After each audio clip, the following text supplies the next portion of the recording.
damos la bienvenida a un nuevo episodio de este podcast de La Biblia la Vida y con ustedes mi queridísima amiga, hermana Charbela El Hash de Salcedo y Patricia Namnun, quien les habla por aquí. Y Charbela, nosotras estamos muy contentas porque con este episodio comenzamos algo nuevo, algo que estamos haciendo como por primera vez aquí en este podcast, y es que vamos a estar estudiando el libro de Ageo. Y la idea es que juntas podamos ir recorriendo este libro de 2 capítulos, pero un libro bien profundo, con mucho para nosotras ahí, con mucho de hacia dónde nos apunta en esta gran historia de la redención. Y nosotras te animamos a que tú te sientes aquí, o ya sea que nos estés escuchando, que lo estés viendo, con tu Biblia, con algo para anotar. Y también tenemos un material que está disponible que tú puedes descargar y entonces ahí pues eso te puede servir para profundizar aún más en lo que vamos a estar haciendo de este estudio de Ageo. Así que Biblia en mano, algo con que anotar. A mí me sirve mucho anotar, Charbela, claro. Yo no sé a ti. Totalmente. Ayuda a esta mente loca dibujar, a concentrarse. Anotar, claro, a concentrarse. Exacto. Entonces, si te sirve a ti también, pues te animo a que nos acompañes. Y entonces, nada, comencemos juntas, ¿verdad? A recorrer este grandioso libro. Este grandioso libro y esta nueva experiencia para ti y para mí, de un libro de la Biblia. Me encantó esa idea. Bueno, y yo quiero comenzar dando un poquito de datos de quién era Ageo, el tiempo donde se escribió esto, para que nos ubiquemos más o menos en la historia. Bueno, y es posible, según los datos que tengo aquí, que el nombre Ageo se le dio a él porque él nació en un día de fiesta, porque su nombre en el original significa festivo, o que como este joven hombre nació en el exilio, es altamente probable que haya nacido ahí, los padres le hayan puesto un nombre con alusión a las fiestas, como con el deseo de celebrar algún día esa redención, ese retorno, esa como restauración gozosa del pueblo de Israel. Y en honor a esa idea le pusieron Ageo. Esas son especulaciones que tenemos, pero es interesante saberlo. Y obviamente en la Biblia no hay otro nombre, otro personaje con el nombre de Ageo. O sea que si alguien quiere ponerle a su hijo Ageo, claro, pues lo puede hacer porque no hay muchos. No habrá muchos. Ni siquiera en la Biblia. Bueno, y Ageo es el primero de los 3 profetas que ministraron después del exilio, junto con Zacarías y Malaquías. Es bien interesante. ¿Y dónde ocurre la historia de Ageo? Bueno, ocurre este relato 70 años después del exilio. Tenemos que recordar que los reinos fueron divididos, uno fue conquistado por Asiria y el otro por Babilonia. Entonces ahora Babilonia gobierna todo y Babilonia colapsa y es gobernado ahora por el imperio persa, y es ahí bajo el reinado de Darío donde esta historia pues se desarrolla. Entonces, ¿qué pasa? Que el imperio persa permite que el israelita que quiera volver a su tierra lo pueda hacer. Y así fue, se fue un grupo y con ellos se fue un sumo sacerdote llamado Josué y se fue un gobernador que es Zorobabel, nombres muy conocidos y sonados para nosotros, ¿verdad? Y ese grupo emigra entonces a Jerusalén y en ese contexto es que vemos esta historia bellísima de Ageo, de este profeta que estuvo ahí en medio de ellos. Buenísimo. Y solamente como para que te vayas ubicando, ¿verdad? ¿Qué vamos a estar viendo en el día de hoy? Hoy vamos a hacer un recorrido por el capítulo 1 solamente. Y ya los siguientes episodios, pues veremos el capítulo 2. Pero en este capítulo 1 que vamos a leer y te animamos a que puedas tener, es un libro corto como mencionábamos, es un libro que se lee súper rápido, o sea que si tú estás interesada en hacer este estudio de una manera como bien profunda, te animamos a que quizás puedas pausar este episodio, leerte el libro de Ageo y entonces regresar aquí con nosotras para que tengas una idea de qué es lo que vamos a estar hablando, pero si no quieres no hay problema, no te vamos a controlar, no queremos ser controladores aquí, tú puedes seguir oyendo y viendo otro episodio. Pero no te vamos a controlar. Exacto, pero vamos a limitarnos aquí, nos portaremos bien. Compórtate. Pero mira, en este capítulo 1, Charbela, ya después de conocer un poco este contexto del libro de Ageo, lo que nosotros vemos es un llamado que el Señor hace. En la medida en la que vayamos transitando el libro de Ageo, ustedes van a notar que el Señor habla en diferentes momentos a través del pueblo de Ageo, del profeta Ageo al pueblo. Ageo no era un pueblo, era un profeta.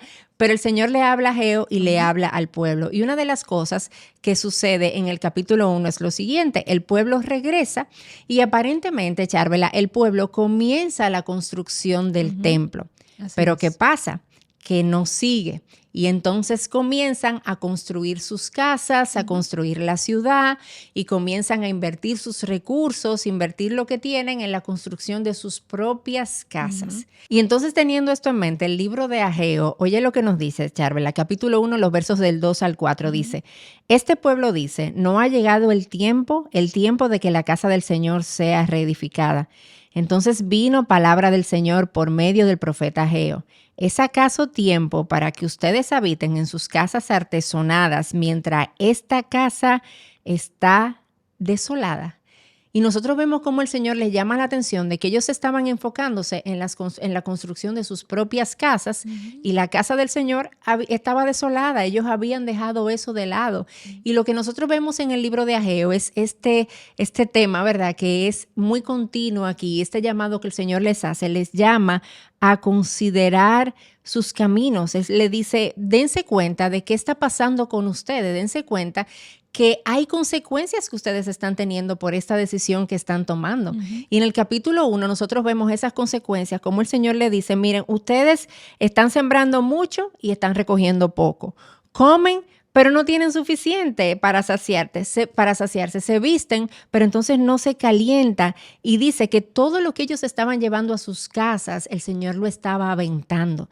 Ellos estaban viviendo las consecuencias de estas prioridades invertidas, pero ellos no se estaban dando cuenta de que esto estaba viniendo producto de su decisión de dejar de lado la construcción del templo. Y el Señor les está diciendo, como abran los ojos, dense cuenta de qué está pasando con ustedes, qué está pasando con sus vidas, y todo esto está viniendo como consecuencia de sus prioridades invertidas. De ustedes están siendo infieles al Señor. Ustedes están poniendo como prioridad su propia comodidad, su propio beneficio, sus propias casas, su propia ciudad, y mi casa desolada. Desolada y descuidada. Y es increíble cómo el Señor les está llamando la atención sobre eso.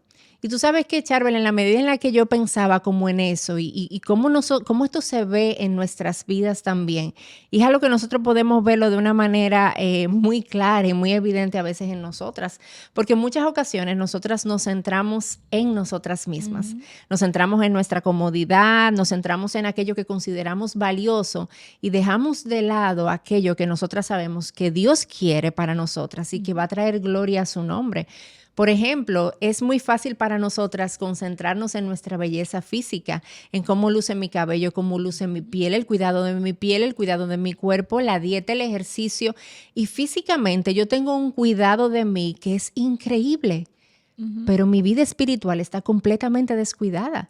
Y físicamente yo pongo tanta atención sobre mí y dejo de lado aquellas cosas que yo sé que van a hacer crecer mi carácter, aquellas cosas que yo sé que me van a formar a la imagen de Cristo, que van a contribuir en mi proceso de santificación, y yo las dejo completamente de lado y tengo prioridades completamente invertidas, como era lo que tenía este pueblo. O también yo estoy buscando mi comodidad y no estoy dispuesta a hacer sacrificios por la causa del Señor, sacrificios a nivel de mi tiempo, pero inclusive hasta a nivel monetario, porque lo que estaba pasando con el pueblo, Charvela, una de las cosas es que se suponía que el 23% era dedicado al templo y ellos estaban usando ese dinero para ellos mismos, para sus propias comodidades, para su propio bienestar, para sus propias casas. Sí. Y estaban dejando de lado la obra del Señor. Y eso es parte del escenario que nosotras nos encontramos aquí. Y el pueblo diciendo, no es que el pueblo estaba rechazando que el templo se reconstruyera, es que ellos decían, no es momento todavía, sí. El tiempo no ha llegado. Esperemos un poco. Sabemos que hay que reconstruirlo, pero el tiempo todavía no ha llegado. Sí. ¿Y cuántas de nosotras no hemos dicho eso? Así no, tú, ya casi. Yo lo voy a resolver, no te preocupes. Yo me voy a poner a cuentas con Dios.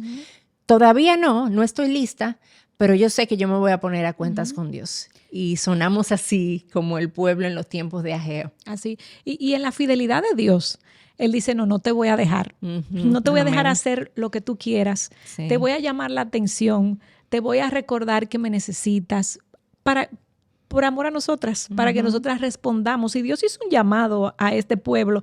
Él le dijo, consideren sus caminos, revísense. Y a mí me gusta el versículo 10, mira lo que dice, porque pasó algo dentro del pueblo.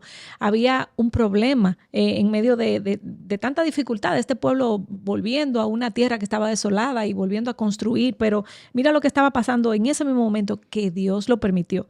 Por tanto, por causa de ustedes, los cielos han retenido su rocío y la tierra ha retenido su fruto. Ese es el verso 10 del capítulo 1. Aparentemente, Dios había permitido no abundancia para ellos. Y Dios hace eso, Patricia, no podemos olvidarnos, no para castigo, sino para decirle, miren, devuélvanse, reconsideren.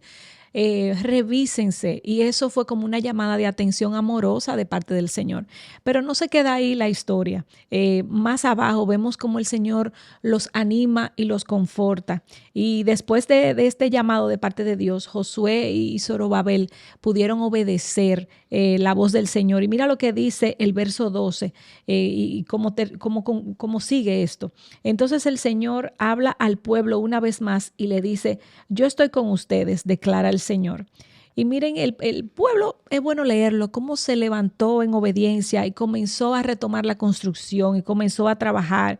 Y es interesante ver cómo a pesar de nuestra desobediencia, eso es algo que podemos sacar para nosotras, a pesar de nuestra desobediencia, Dios es fiel y sigue animándonos y nos sigue diciendo, yo estoy con ustedes. A pesar de no tener, ¿verdad?, un templo físico donde ellos podían adorar a Dios, Dios estaba en medio de ellos de una forma evidente y algo que demuestra la gracia de Dios es haber enviado incluso a este profeta en medio de ellos para hablarle, para recordarle, haberle dado, tú sabes, el ánimo y hacer que ellos pudieran hacer lo que tengan que hacer. Dios estaba con ellos y eso es un recuerdo para nosotras también, de que a veces hay momentos donde quizás nosotras no estemos 100% conectadas con la iglesia, conectada con mi lectura de la palabra, no está todo arreglado en mi vida y Dios me dice, yo estoy contigo, obedece, sigue adelante, haz lo que tienes que hacer, yo estoy aquí contigo. Considera tus caminos, revisa, pero yo estoy contigo. Exacto, esa promesa tan hermosa. Tan hermosa. Y mira lo que dice Patricia, te lo voy a leer y luego tú sigue, el verso 14. Y el Señor despertó el espíritu de Zorobabel, hijo de Salatiel, gobernador de Judá, y el espíritu del sumo sacerdote Josué, hijo de Josadac. Son nombres que no vemos a diario. Exacto. Y el espíritu de todo el remanente del pueblo. Así que vinieron y comenzaron la obra en la casa del Señor de los ejércitos, su Dios. O sea, ahí está la muestra de cómo ellos obedecieron. Sí, y es tan interesante lo que nosotros vemos ahora, porque el Señor se encarga de dejarnos ver esta danza, que es la danza que vemos en la vida cristiana. Nosotros vemos cómo el pueblo, como Josué, como Zorobabel, se levantan y dicen, ok, nosotros vamos a obedecer al Señor. Consideramos nuestros caminos, nos dimos cuenta, estamos andando mal, Sí. no estamos dedicándole al templo el tiempo que necesitamos dedicarle, los recursos que debemos dedicarle, nos arrepentimos. Y ellos toman la decisión de obedecer al Señor. Pero a mí me encanta cómo en ese verso que tú dice que Dios levantó su espíritu, el espíritu de Zorobabel, el espíritu de Josué y el espíritu del pueblo, así que vinieron y comenzaron la obra. Y la realidad es que nuestra vida es completamente así. Nosotras ciertamente tenemos un llamado a la obediencia, un llamado al arrepentimiento, un llamado a hacer las cosas que nos toca hacer, pero necesitamos recordar que aún en medio de eso Dios está presente. Así es. Y que si Dios no nos mueve, si Dios no impulsa nuestro corazón, no hay manera de que nosotras ni siquiera podamos levantarnos en obediencia a Él. Es el que nos da la fuerza, el ánimo, el vigor, Es Él, la todo sabiduría. es Él. Ajá. Sí. Y a veces nosotras pensamos que somos nosotras, que es mi fuerza, mi sabiduría, mi capacidad. Oye, qué bien lo hice. Mira cómo obedecía al Señor. Óyeme, pero qué nivel de santidad, soy. ¿eh? Sí, sí. Qué nivel de piedades sí. que yo tengo. Y yo no me doy cuenta que sí, ciertamente yo debo obedecer. Y eso es algo que yo no puedo dejar de lado. Pero Dios es quien mueve. Y Así nosotros es. en el Nuevo Testamento tenemos un pasaje, ¿verdad? Que hemos probablemente escuchado antes, que es Filipenses 2:12, que dice, ocúpense en su salvación con temor y temblor, porque Dios es quien obra en ustedes tanto el querer como el hacer para su buena intención. Y nosotras vemos ahí esto mismo que pasó con el pueblo. Ocúpense de lo que tienen que ocuparse. Ocúpense de su salvación con temor y temblor. Y Dios, ¿por qué? ¿Por qué que ustedes van a hacer eso? Porque Dios es quien obra. Dios es quien obra en ustedes el querer como el hacer para su buena intención. O sea que aquello que Dios me está llamando a hacer, aquello que es la intención de Dios para mi vida, lo que Dios quiere que yo haga, yo puedo obedecer en paz porque yo sé que Él es quien obra en mí el querer como el hacer. Yo sé que Él es quien me impulsa. Yo sé que Él es quien está detrás. Yo sé quién es. Él es quien va a mover mi espíritu para hacer eso que Él me ha llamado a hacer. Justamente como nosotros vemos aquí que Él hizo con el pueblo, con Josué, con Zorobabel. Ahí Él obra en nosotras para cumplir sus propios propósitos, aquello hacia lo cual Él nos ha llamado. Ahora, nosotros vemos algo muy importante aquí en todo este libro de Ageo y todo este tema de reconstrucción del templo y demás, y es el hecho de que genuinamente Dios quiere estar cerca de su pueblo. O sea, Él es el Dios que quiere estar cerca. Ellos necesitaban ese templo. Y eso es una realidad que nosotros tenemos que tomar en cuenta. Dios no necesita un templo porque Dios no necesita absolutamente nada. La palabra Dios y necesitar nunca van juntas. Nunca van. Eso están enemigas. Son enemigas porque Dios no necesita nada. No necesita pero de nosotros tampoco. Ni necesita de nosotros tampoco. Pudo haber usado otros métodos, otros mecanismos. El pueblo fue privilegiado al ser usado por el Señor. Exacto. Entonces, aquí nosotros vemos ese deseo de Dios de estar cerca de su pueblo, de poder estar cerca a través de la reconstrucción, de la restauración de este templo. Y nosotros vemos cómo antes de la venida de Cristo esto era completamente necesario. Y nosotros vemos luego cómo en toda su historia Él es el Dios que genuinamente ha mostrado que Él quiere estar cerca de su pueblo. Y desde el principio de la historia de la redención, nosotros vemos a Dios proveyendo los medios para poder acercarnos nosotros a Él.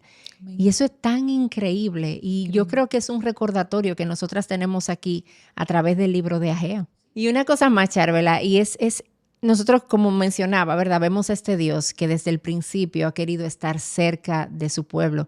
Y nosotras podemos ver eso y podemos apreciar eso hoy en que el Verbo se hizo carne y habitó en medio nuestro y nosotros vimos su gloria. Y ese Dios santo se volvió cercano en la persona de Jesús. Y hoy nosotros estamos viendo el libro de Ageo y estamos viendo esto de la reconstrucción del templo. Pero luego nosotros tendríamos y nosotras ya tenemos a Jesús, el Dios que se acercó, el Dios que ha querido morar en medio nuestro y que en Cristo se ha acercado y que en Cristo ha roto la enemistad que nosotros teníamos con Dios para poder estar cerca de Él. Amén. Y bueno, y nos vamos como con ese sabor bueno de este primer capítulo de Ageo y ojalá haya sido también de bendición para ti, recordando la fidelidad de Dios, su promesa de volver a reunir a su pueblo y de darle a él una tierra y una descendencia. Recordamos a través de esta historia que Él nos manda a revisar nuestros caminos, a ver cómo están nuestras vidas y a responder en obediencia a la tarea que Él nos ha llamado. Y a pesar de nuestra infidelidad, Él va a permanecer fiel, porque el pueblo en un momento fue infiel al descuidar la construcción del templo, pero Dios permaneció fiel y eso es un recordatorio para nosotras hoy también. Así que nos vamos con eso. Seguimos estudiando el libro de Ageo y esperamos, ¿verdad?, que nosotras podemos responder como lo hizo este pueblo en obediencia y ver a nuestro Señor obrar en medio nuestro. Así que nos vemos en una próxima entrega del segundo capítulo del libro de Ageo.